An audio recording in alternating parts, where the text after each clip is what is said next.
Oh, that's not a very good angle. Hello. We just froze then on the most awful view of myself. Hello and welcome back to the pod.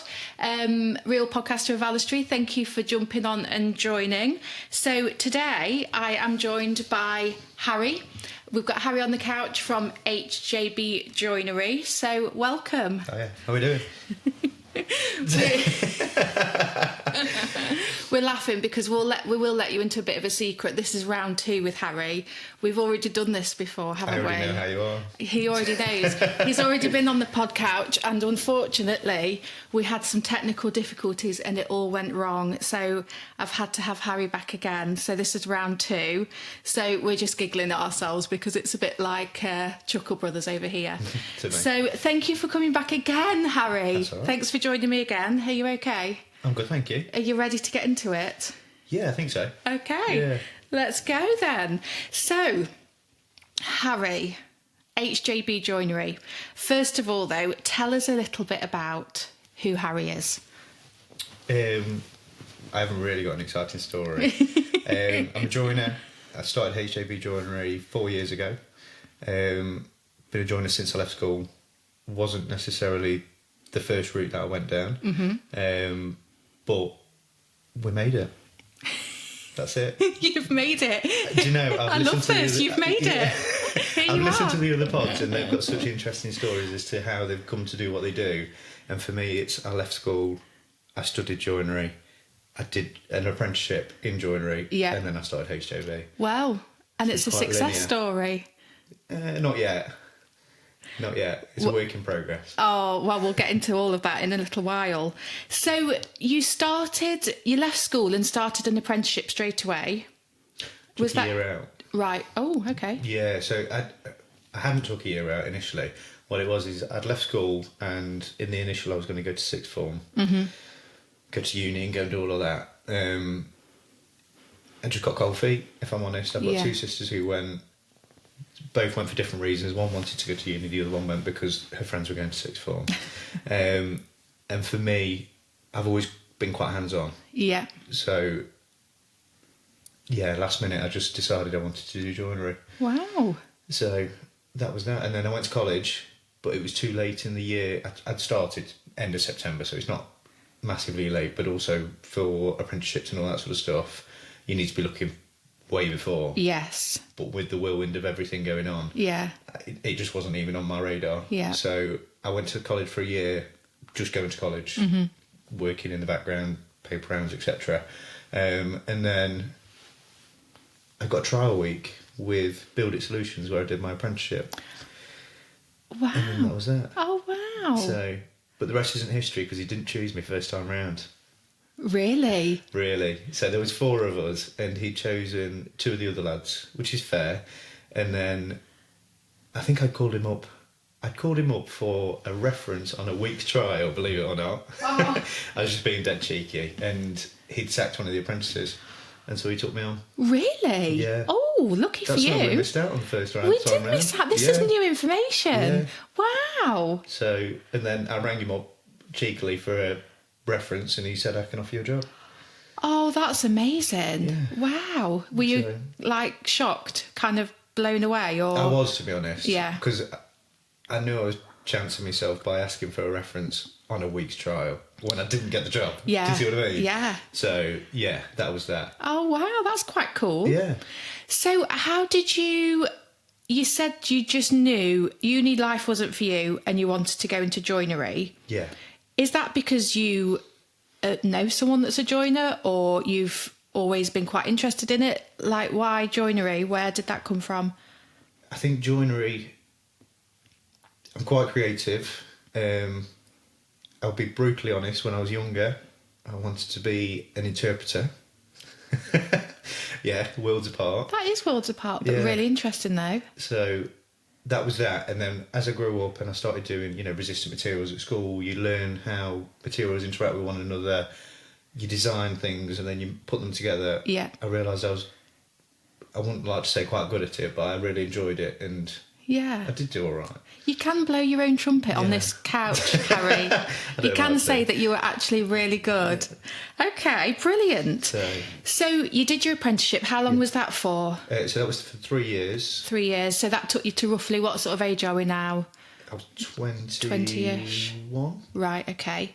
No, 20, sorry. Yeah, 16 left, had a year out, started at 17, finished just late 20s. Yeah. Late 20, obviously. Yeah. And then I worked for my old boss for So 4 you- years thereafter. Where you did the apprenticeship? Yeah. So you Yeah. did sort of another 4 years post-apprenticeship? Yeah. Yeah. That's it.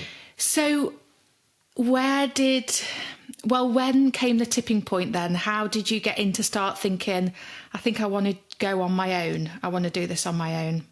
I'd say the thought was there way before HJB Joinery was a thing. So in my apprenticeship, it's renowned that apprentice wages aren't great. So I've always worked, weekends. I worked a bar job alongside it. And a builder friend of mine who actually worked for my old boss, who'd then gone and started his own thing, asked me to go and work for him on the weekends just for a bit more money. Yeah. And I just realised that I really enjoyed doing it. With AD, it was building. It was extensions, knock-throughs. But because it was a building company, you did everything. Yeah. So you did, I might have been laying to a line, bricklaying one day, even though I did a joinery apprenticeship. Yeah. I might be putting a roof on the next day. Oh, The Great right. British weather. Yeah. We know and love that. It was just all manner of things. And when I was working with Darren on the weekends or whatever, it was pure joinery. Yeah. It was what I wanted to do. I was excited. I was excited, and people say to me now, like, you work 7 days a week. I just enjoy it. Yeah. Like, it'd come to Friday and everyone would be like, what are you doing on the weekend? I'm working. How sad is that? Well, I mean, you are in demand, which we'll come on to in a minute, Yeah. but that might be why. Do you have some days? Do you have... Now I do, yeah. Yeah. But this was back in the early days. Yeah. Yeah. Like, I didn't have much to do. Yeah. Aside from go Joinery. out and, joinery. So, HJB was born. Mm-hmm. How long ago are we talking now? March 2021.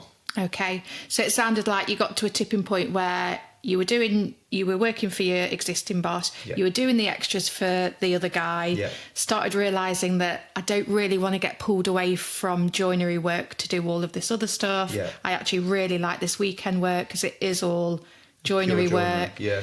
And then you started thinking it might be time Yeah. to go it alone. Yeah, so from working for Darren on the weekends, it then just sort of snowballed in, such and such wants a door doing, such and such wants panelling, or Yeah. all manner of things. And then it just got to the point where I'd booked in, 4 to 5 months worth of weekend work. But also it gets to a point where people aren't willing to wait 5 months on a Saturday for you Right. to turn up, which is fair. Yeah. And so I think that made my decision and then I think the tipping point, if you want to say, was putting a roof on in December for my old boss. And I'd got 7 layers on. I'd got a head torch on because we've got to get it watertight for Christmas. And I just thought to myself, this isn't what I want to be doing. Yeah. This isn't for me. Yeah. Which is understandable. And then that was December 2020. Yeah. And then it took me a little bit of time to find a van, and you have to navigate these things and all that sort of stuff. And then it was in June that I bought the van, which is outside. Yeah. The famous van that you famous see van. popping up everywhere. Yeah, needs a bit of TLC, I'll be honest, but we're getting there.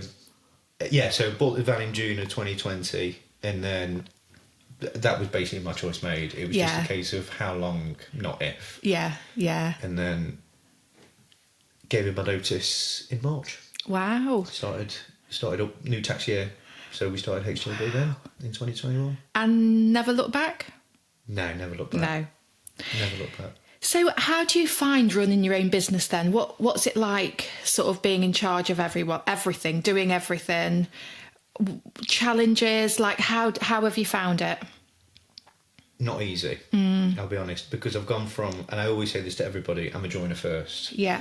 But when you start your own business as a sole trader, you've got to accounting, invoice, quote, find time in the day to do all these things as well. Because I'd gone from working 8 to 10 hours a day just doing pure joinery, and that is what I love. Yeah.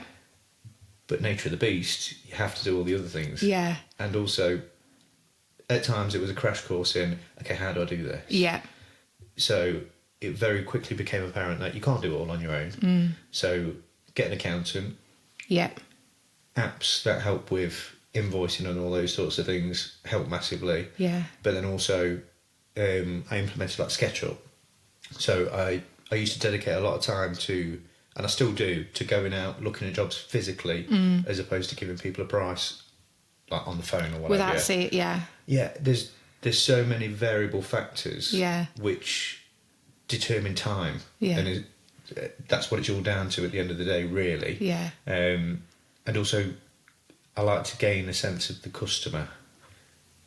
It's no good me, us talking on the phone. I always say I'd much prefer a phone call than a text message. Yeah. Because I can hear the emotion on your voice and Yeah. also how you mean something. Yeah. You can write something and I can interpret it completely differently. Oh, yeah. It happens. Yeah, yeah, definitely. It happens. So I'd say, yeah, the last 4 years have been challenging, but I wouldn't change it for the world. Yeah. And what is the most challenging part of having to do it all and running your own business, would you say? I think it's setting aside the time to remember that you are still a person. Yeah. As much as you are a business, because you do everything or you sort everything out. Yeah. You also do have a personal life. Yeah. And you need to switch off. Yeah. And which is easier said than done. Yeah, absolutely. Yeah. And find that sort of magic word of balance. Yeah. Yeah, definitely. which isn't easy when you're working for yourself. No. Do you have anyone working with you, or is it you? So for the last 3.5 years, it's been just me. Yeah. I subcontract somebody in as and when I need them. Yeah. If I need a lift with wardrobes, etc., etc. But more recently, I've got a lad Mitch now, and it's very much a self-employed basis. But he comes and works. I like to say with me, not for me. Yeah. We work together. Yeah. He's fantastic. He's in the workshop now, if I'm honest. Yeah. So, yeah, and then it means you can do a quick turnaround on jobs. Yeah. We've both got the knowledge, and also if you need a second opinion, we just bounce off one another You've with got ideas. that there. Yeah, that's nice. Yeah, and don't get me wrong, he's younger than me, but he's a whiz kid. Wow. Yeah. So has that been like a natural progression to have to need someone else then? Yeah. Is it just because things have built up, you're getting a lot, more work in, and you just, Yeah, to save on waiting times and things like that? Waiting times, I Turnaround think the times. complexities of the job with regards, again, it comes down to time.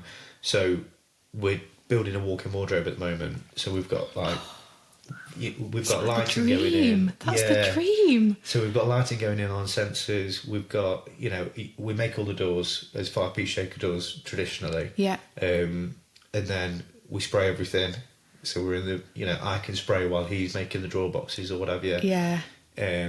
Just this morning he's been routing for the lighting, and then like this evening, I know we talk about balance, but a Friday evening for me is homework time. So I'm going to be connecting all the lighting up tonight and then just go from there. So, oh, wow. Yeah. So in jobs like that, it really does make it massively. run a lot smoother when you've got someone else with you. Yeah, definitely. So you seem to be, and I think this is going to embarrass you when I say this now, but you seem to be one of the most well-loved and well-known joiners in the local area, I think. And a few other people do. Okay. And you see your van popping up everywhere. Mm-hmm. How have you managed to achieve that? Quite honestly, I don't know. People say that I'm personable. Mm-hmm. If I'm coming to have a look at a job in your house, it's not, as much as it should be strictly professional and business, we are just two people at the end of the day. So I might ask you how your day's been. I said to you before we started this podcast, have you got any plans for the weekend? I'd just like to, like I was saying, I like to go and meet customers, get a sense for who they are and understand how the fit is for HJB. Yeah.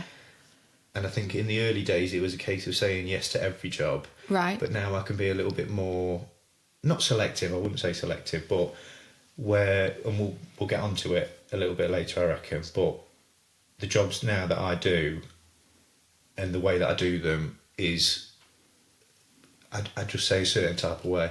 Yeah. That's all it is. And maybe not for everyone. Yeah. Yeah. Yeah. Yeah. Definitely. So you don't really know how you've managed to become the local most loved joiner. No idea. Unless it is just the van driving around down the street. Unless it's just non-stop. people see the van and they're like, oh yeah, here he is again. But do you get a lot of word of mouth? Yeah. A lot of recommendations from jobs that you've... Yeah, so a lot of the, now especially, I think it's been happening over the last 4 years, but I think more so now, a lot of it is, oh, we've seen you work in such and such a house, or I have customers now who know customers from like 2 years ago. Ooh, sorry, from like 2 years ago. Put a hole in the wall. I know somebody can fix it.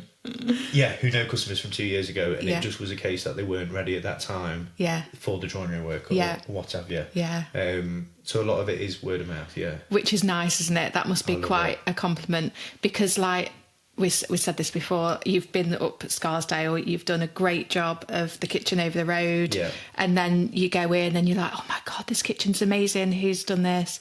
You know, Harri, or this media wall is amazing. And it's just, I don't know, it just seems in this local area especially, you just seem to be quite well known, a bit famous really. No, I'm starstruck. I'm getting red in the face. You match the sofa. That's it. So for people that don't know much about the services that you offer, then take us through what HJB can do. HJB Joinery, we comprise mainly of doing internals, so wardrobes, kitchens are, I'd say, the main two things. More recently, media walls have become a massive trend, so we do a lot of media walls as well. But we also do, like I was saying, in my apprenticeship, we always used to do skirting, architraves, doors, window boards, anything like that.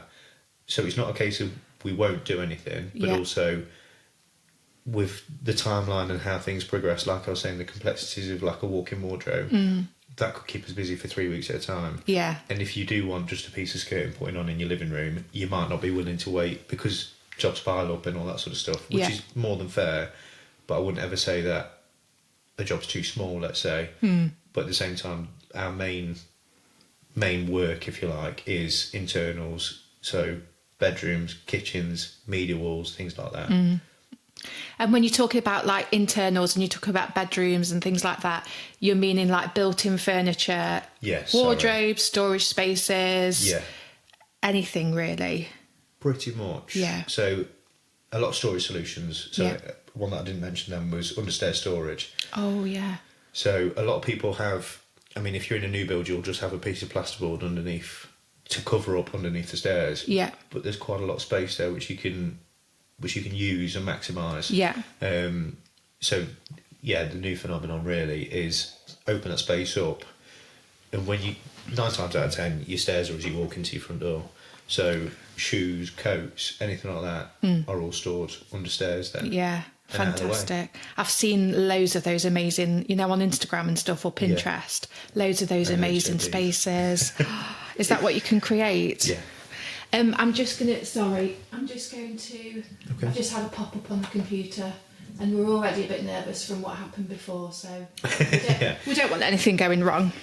So there is no job too small as such if someone is okay to wait. Yeah. So if they want you hanging their doors or doing their skirting or whatever... Absolutely fine, but it just might be because of some of the bigger jobs you've got on, there might be a bit of a wait. But if someone's not in a rush, then you can do pretty much anything. Yeah. And exactly happy to do pretty much anything. Happy to do anything. Yeah. Brilliant. Okay. So you mentioned media walls then. So from following your Instagram, media walls, built-in units, that sort of thing seems to be really popular at the minute. How long have you been creating those sorts of spaces, and do you know where that kind of theme or trend has come from? How long have I been creating those? I'd say mainly over the last 2 years. There's a couple of sort of pivotal jobs, if you want to say, within HJB where I can see, okay, right, that was the start essentially, right, and then it's gone. So I'd probably say I did one in August 2022, which, you know, as soon as somebody saw it, then everybody's talking about it. But also the trends that I pick up on, Yeah. a lot of them are interior designers. Right. Pinterest. Yeah. Is massive. Yeah. And so you see, you know, the feeds start to pop up. And Yeah. you see colours, but also spaces, and media walls just started popping up everywhere. Yeah. They Everywhere. really have, haven't they? Yeah. And are you still getting a lot of inquiries about sort of media walls and Yeah. and the built-ins each side of the media walls and Yeah. that sort of thing? Yeah, So it's definitely. still very much a thing. Yeah, yeah. So after the walk-in wardrobe job, we've got media wall. Wow. So yeah, it's definitely still in demand. Yeah. I think the style is changing slightly, Right. where it's like anything, it evolves, doesn't it? Yeah. So you might have a media wall which has now got hidden storage in it. You might have a media wall where there's a couple on my Instagram which have got like alcoves with lights in, Right. but then now we're putting like a textured background behind the alcove, so then when the light lights it up, it gives it a little bit of, gives it a stance, Yeah. as opposed to being linear, Yeah. and all that sort of stuff. So, and those are again just trends picked up from Yeah. Instagram, Pinterest. You might have just started a new one there. What's that? What did you call it? Interest. Interest. Yeah, That might be the next I thing. ought to trademark Yeah. it. You heard it here Interest. first. It's a merging of the two. I'm not sure I Between can quite Instagram talk and to both Pinterest. companies, but here we are. Yeah. So.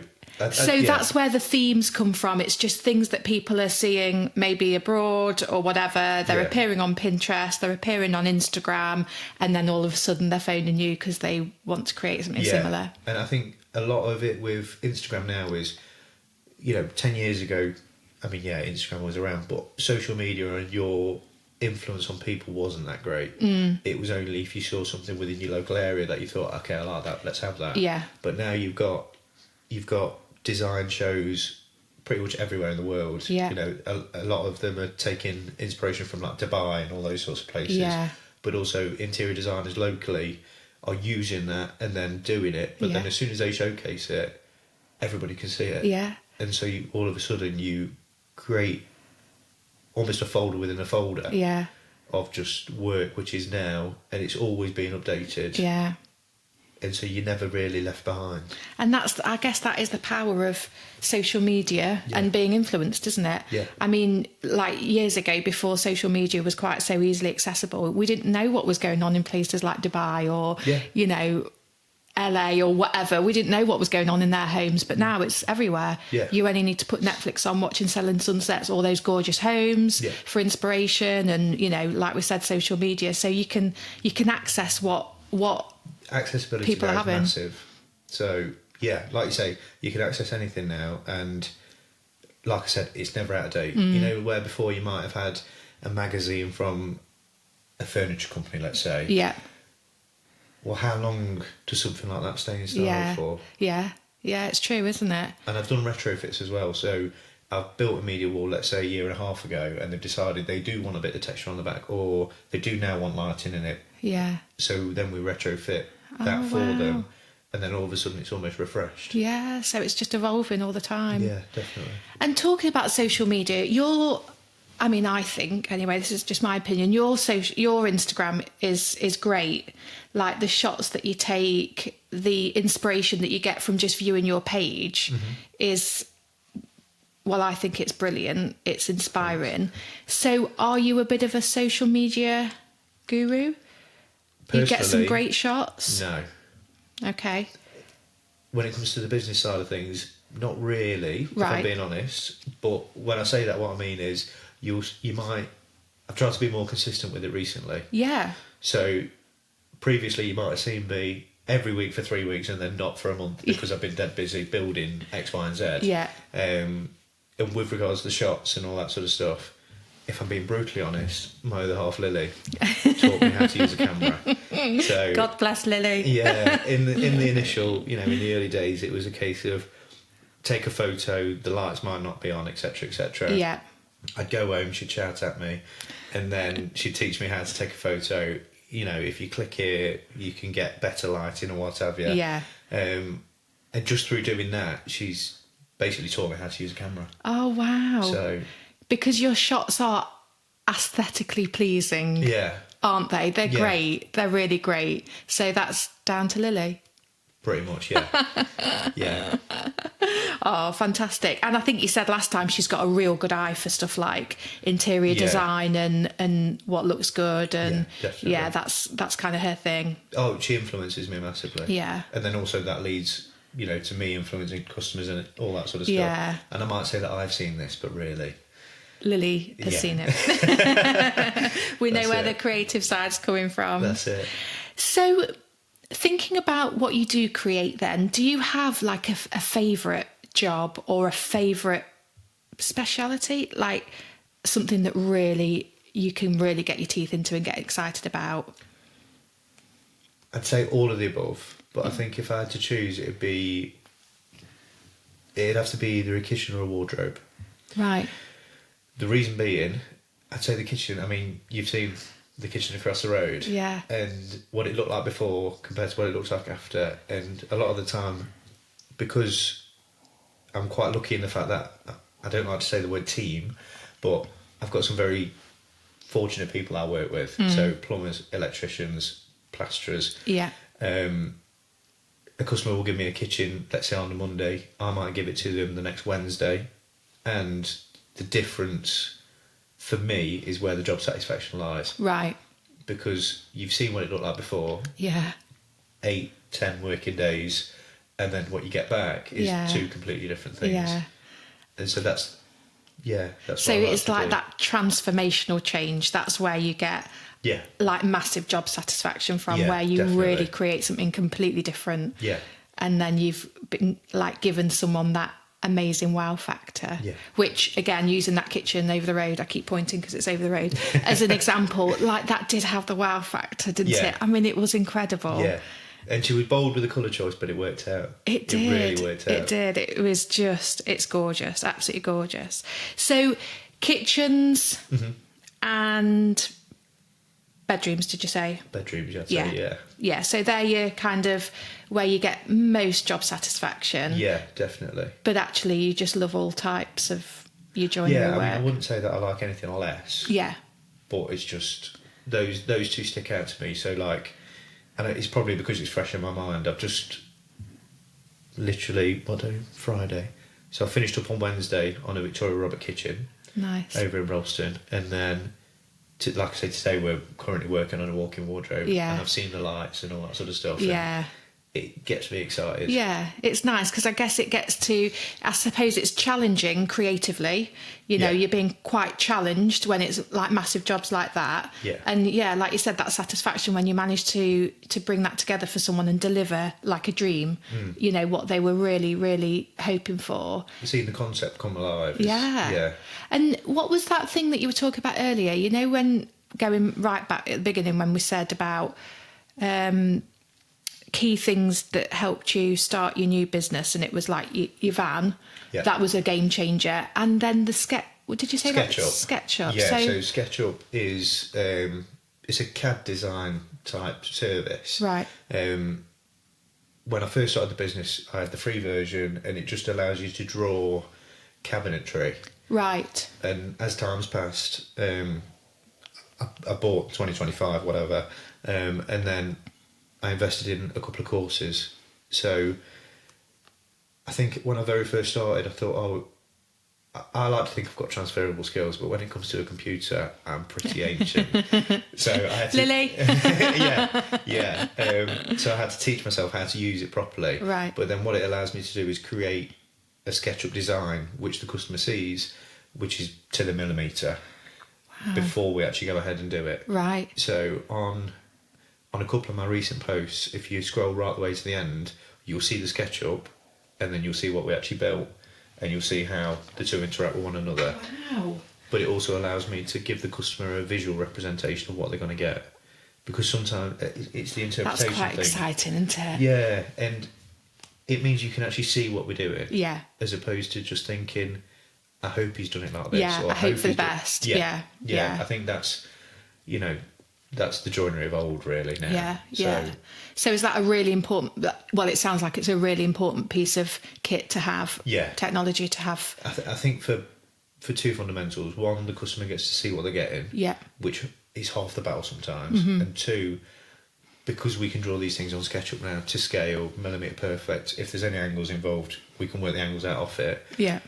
It also then transfers into cut lists and all that sort of stuff. So, like I was saying, I was getting apps to do invoicing and quotes. I also now have, it's not an app, it's on the web, www. One of those, which just then I basically input all of the measurements and then it will spit out Wow. an efficient cut list, and it tells you exactly how many sheets you need, how many cuts, how much wasted area. And I'm boring you, so no, I'm joking. No, but I am just thinking, it's really technical, and I think from someone like a layman, someone that's not in that business at all, there's actually so much technicality that goes into what you do. Yeah. And I'm thinking, when you go and quote for jobs and they're asking like, oh, how long is it going to take and how much is it, and all of that goes on in the background, you don't see that, do you, when you get your quote through? No. That's a lot. There's obviously a lot just from hearing you talk then that goes into creating people's spaces what they want. Yeah, definitely. I think sometimes I undersell how much there is to actually do, because I look at it and go, yeah, no worries, we'll put your wardrobe in there. What I'm thinking is we'll do this, this, this and this. And I'm like, okay.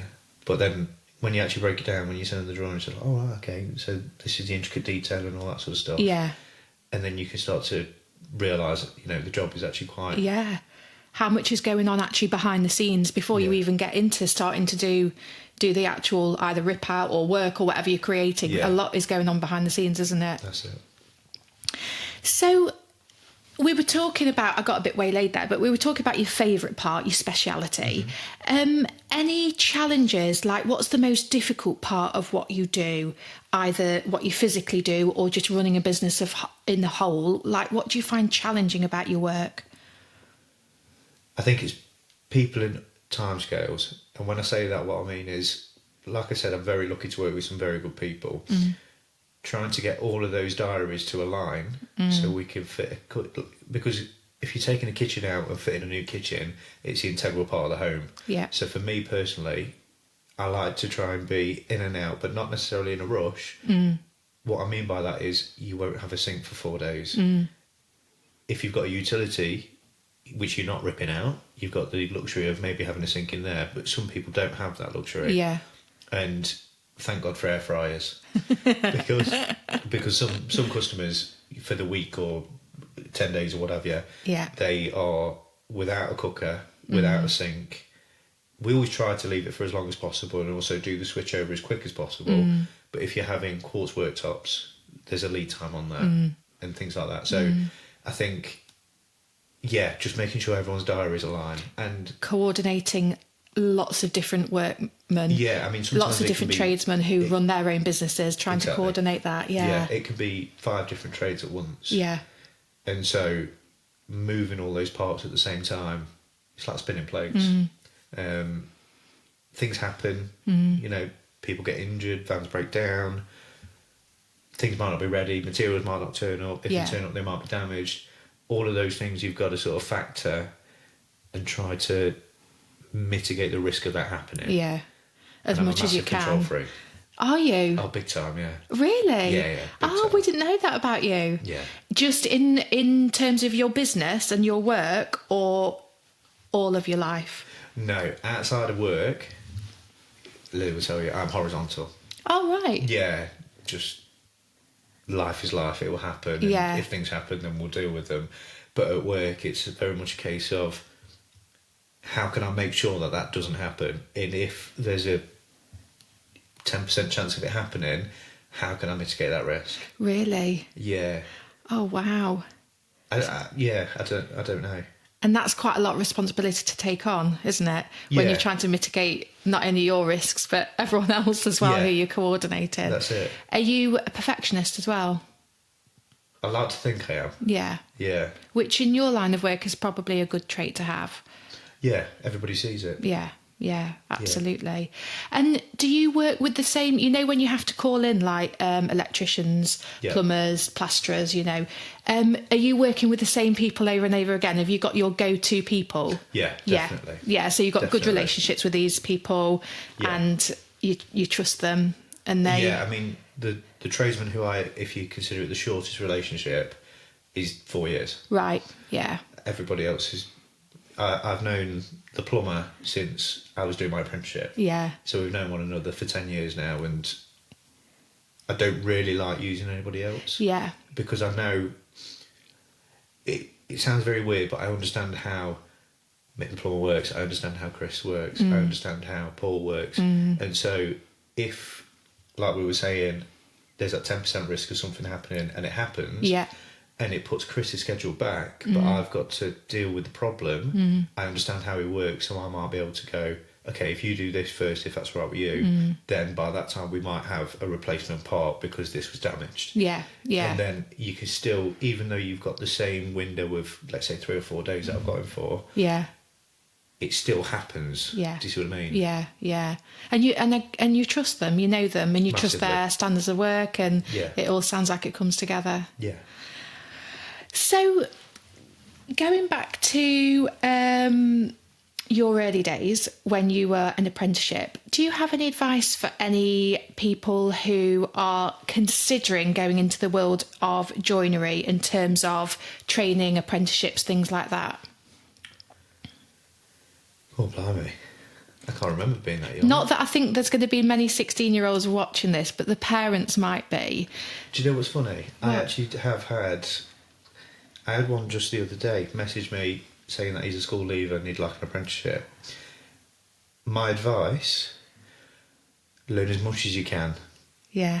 Don't be afraid to make a mistake, but also if you don't understand how to do something, just ask the question. Yeah. Because no question is a stupid question. Yeah. And I think that's how I've learned how to do everything. Yeah. And it's not a case of struggle or beat yourself up about it until it goes... We're all going to have bad days. Yeah, yeah. And I think, so the guy whose apprentice I was, Jamie, he always said to me, it's not about having a problem, it's how you solve it. Yeah. And I think that's just the way to go. Yeah, absolutely. I've made loads of mistakes. Because stuff's going to come up, isn't it? Yeah. You even now, with all of your experience, I bet you face challenges on jobs all the time where you have to start problem solving and think, oh my God, how am I going to get out of this one, So that's good advice, really. It's not about, stuff happening, it's how you get out of it. Yeah, definitely. So what was your answer to the person that was asking about apprenticeships?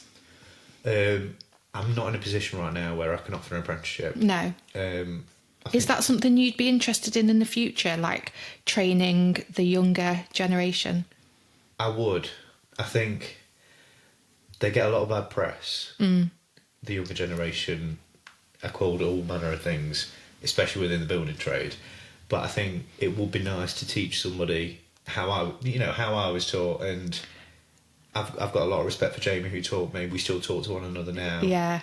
If I need advice, I'll ask him. Yeah. But similarly, like with AD, my old boss, we still work with one another. It's nice to have that working relationship. Absolutely. And also, if there is going to be a labour shortage, a skill shortage within the construction industry as a whole, you might be taking a risk, but why not take that risk? So, yeah. We don't need any shortage, do we? We need to be encouraging these young people to get into these trades and things. Yeah. This set of knees will only last so long. I know. Maybe we could think about some sort of HJB joinery school initiative. School, yeah. It won't be the or worst like thing an in the academy world. Where you train them to be these amazing joiners. Wow, I can see where we're going here. So thinking about people that are listening to this then thinking, oh, I quite fancy a media wall, or I wish I could do something with under the stairs, but I don't know where to start. Like, what advice would you give to someone that is wanting or thinking about making changes to their home, but they don't know where to start? So if you don't know where to start, I think the best thing to do is just get in touch with somebody. Now, when I say somebody, if you are wanting understairs, have a look on Instagram, Google, read Google reviews, definitely. Get somebody out. If you don't have an idea as to what you want, they can give you not necessarily ideas, but they can guide you. And a lot of what I do, we were talking earlier, I went to go see somebody earlier today, and they said, what do I do with the space? And I said, practically, what do you want to do with the space? Because it doesn't matter what it looks like to a certain degree. If it's not practical, what's the point? So I think you need to, I don't think you as a person need to figure out what you want to do with the space, but I think it's calling on, interior designers, people like myself, people who work in that sort of industry, to come out and go, okay, what do you need it to do? Yeah. And then once you figured out what you need it to do, you can design something around that. Right. And that's where I'd be at. So really thinking about what is it that you need? What are you lacking? Yeah. What is it? Is it that you need storage? Is it that you need somewhere to hide this? Is it like, what do you need first? Yeah. And then we can help build or design something around that. Yeah, definitely. Yeah. A lot of the understairs it's almost compartmentalised. So the small drawer always does your shoes because obviously it's the smallest thing, but also the tall door might have your coats with a pull-out coat section. For something like a wardrobe, that can be completely different because you might need long hanging for your dresses. Yeah. But your husband might not need long hanging for his dresses. Do you know what I mean? Yeah. You might need 3 drawers the conventional setup is 3 drawers, hanging row, high-line shelf if we build it floor to ceiling. Yeah. But if that doesn't work for you, Yeah. if you don't want to have them drawers because you want to have double hanging because you can't be bothered to iron anything, fine. Yeah. Then, so it's what the person needs, what their requirements are. Yeah. Yeah. So that's a good place to start, really, thinking about what you need. Yeah. So, Harry, that's all my questions. Is it? Yeah. That was quick. I know. We've blitzed it. That's Thank you amazing. so much. Apart from, what is next for HJB Joinery? So next, it's funny because when we last had this conversation, I'd said I need a new van because it's too small. Yeah. And we're going to build a mezzanine floor in the workshop to increase the floor space by about 2/3. Yeah. Since we last spoke, I found a van. So I'm going to look to buy, basically. Right. And then the mezzanine is probably going to get done as soon as we get back from the honeymoon. Right. So, wow. Yeah. So exciting changes. So bigger van. Yeah. You need bigger, as in longer. Longer, taller. Yeah. I'm 6'2". Yeah. And the workshop, the change to the workshop is going to just give you so much more space. Yeah, so at the moment we've got 700 square feet. Yeah. At first I thought that was massive. It turns out you grow into the space very quickly. Yeah. So by increasing by 2/3, we can move the spray booth, which is at the back, and spans across upstairs. Yeah.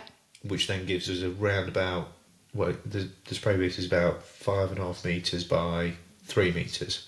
So that will give us all of that working space then to set up new benches. Wow. Move things around a little bit. Yeah. I can have, at the moment, where we build the wardrobes or cabinetry, and where it's assembled, they're a little bit close. And so there's a media wall which is actually going onto my Instagram later, and that's 4.2 metres wide.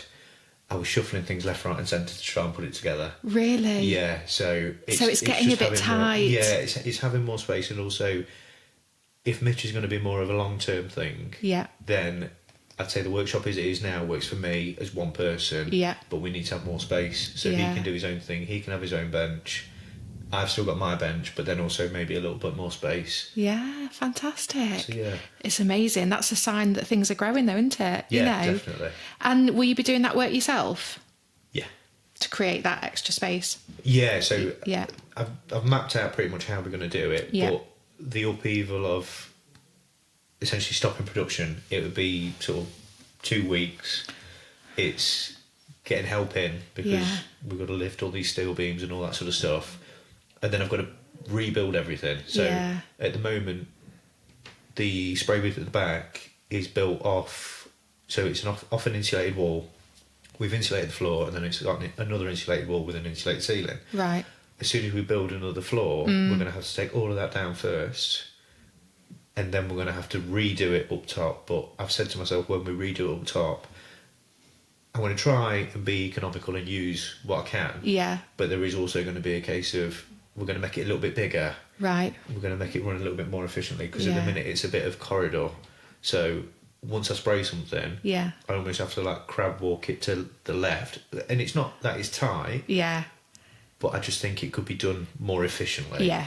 And so through Instagram, through Yeah. following sprayers on Instagram, I've just picked up, okay, right, if I do this or if I do that, then I can be a little bit more efficient, but also I can have more floor space Yeah. Fantastic. and things can just be done better. Yeah. But it's quite a big job.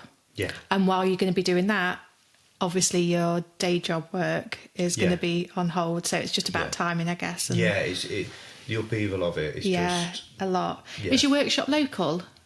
We're just in Burton. Oh, right. Okay. Yeah, so Yeah. it's 20 minutes. Yeah. But it's trying to find a unit, a business unit, which is small enough in an area which you can sort of commute to. Yeah. Because, so my unit is actually on the other end of my old boss's unit. Right. So we know everybody in Oh, nice. in the vicinity Yeah. and all that sort of stuff. Yeah. And yeah, that's all the merchants are there. Yeah. It works. It works. Yeah. It Oh, works. fantastic. So yeah. Brilliant. Well, thank you so much, Harry. That's all right. I appreciate all of the information. I hope you guys have found it interesting. I've learnt new things, even though it's round 2, so that was good. So, ask me anything, Harry. Flip and reverse it. Flip and So this is reverse this is the bit where you get to ask me anything. Yeah. And you said you did have something in mind, so hit me. Now, I hope you're as captivated as I am by it, but your go-to podcast, what's the most thrilling thing that you're listening to at the moment, aside from obviously this? Aside from this, thrilling. Okay. So it's a toss-up, and I'm going to find it hard to choose, but the Therapy Crouch with Abby, Clancy and Peter Crouch. Yeah. I absolutely love it. Okay. I really, really love it. And Abby's got her own Exhibit A as well podcast, which is quite good. She has some really, really good guests on. But Abby and Pete, the Therapy Crouch is probably number 1. But also, you know, do you watch Married at First Sight UK? No, of course I do. So there's this guy, he's like this really sort of top therapist, Paul Brunson. Oh, he's on... Amazing. Celebs Go Dating. Yeah, I've not watched that one. Sorry, but yeah, so I do know who he is. Yeah. So Paul Brunson's got one, his own podcast, and again, really good, but in a different way, not quite as light-hearted as the Therapy Crouch, because he's like a proper like top therapist, like psychotherapist, and really can get, you know, deep with people and like, you know, really going under the surface and stuff. So it's not like always really light-hearted, but I do love it. I do really love it. But if I just want light-hearted fun, Therapy Crouch. How about you? It's not light-hearted at all. I've been listening to British Scandal. Right. So Alice Levine, Matt Ford. It literally does what it says on the tin. So I've been listening to it. But I'm hooked, if I'm honest, and I didn't really think I would be. So give us a flavour, like what would we expect? Just yesterday I was listening to one about the WikiLeaks founder. Right. And it goes into detail about how and what happened, and also what happened since. And then... So it is literally like about all scandal. Yeah. And like... sort of talking about it, discussing it, views, opinions. Talking about it, discussing it, and I think because it's Alice Levine and Matt Ford, it's quite light-hearted. Yeah. It's not monotone. I don't know why, but I'm just so hooked. Wow. I'm listening to episodes about people that I have no idea about, but... Well, that's a good sign, but it's still dead interesting. Yeah, really interesting. Oh, wow. Really interesting. That's great. Okay, so there's a good shout. Yeah. I've added it to my list. Yes. Do you do the Therapy Crouch one? Have you listened to that honest, one? I haven't.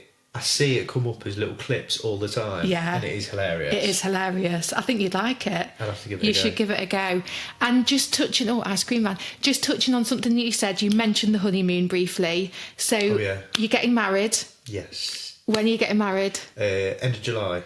And are you honeymooning straight away? Yeah, so we get married on the Tuesday. Yeah. We go on the Saturday. Oh, nice. So yeah. Good couple of weeks away, or how long have you got off? Yeah, just shy of 3 weeks. Oh, nice. So... Because you're going to a few places, aren't you, if I remember rightly? So it's a long haul story. I won't give you the story. We're going to Japan, Bali, and then we're stopping off at Singapore on the way back. Oh, wow. But yeah. It's a trip of a lifetime. I can't wait. Oh my gosh. Yeah. You just got the small thing of getting married first, and then you get to go little thing. Yeah, so it's fast approaching. Fantastic. I mean, we've been engaged for 2 years, so... Yeah. Planning for nearly all of that time? Has it been like... I think in the initial it was like, we need to go and find a wedding venue. Yeah. Because I didn't realise how quickly they booked up. And then it was Lily's dress. Yeah. And then there was like a bit of a stagnant period where we've done everything. So we found like photographer, DJ, all that sort of stuff. Yeah. And then there was like a little bit of a stagnant period where it was like, okay, we just need to save money now. Yeah. And then in the last sort of 6 months, obviously in the lead up to the wedding, it's right, okay, we need to do wedding suit, we need to do a whole manner of things that I never even associated. Yeah. And it's the little bits and... It's ramped up. Yeah. Oh, we're wow. collecting, I don't even know what they're called. Favours. Like little, for favours and we've done stuff, the or favours. tables, table decks. Yeah, we've decided, table decks, which I'm making all of the table set, you know, the table numbers. Yeah. So the holders and all that sort of stuff. Oh, I'm roped into making them. This is amazing. So yeah. And you've got the holiday of a lifetime to look forward to after. Yeah. Brilliant. Well, congratulations and good luck with the wedding. And thank you so much for coming on. That's all right. Again. Oh, how was that? Was that all right?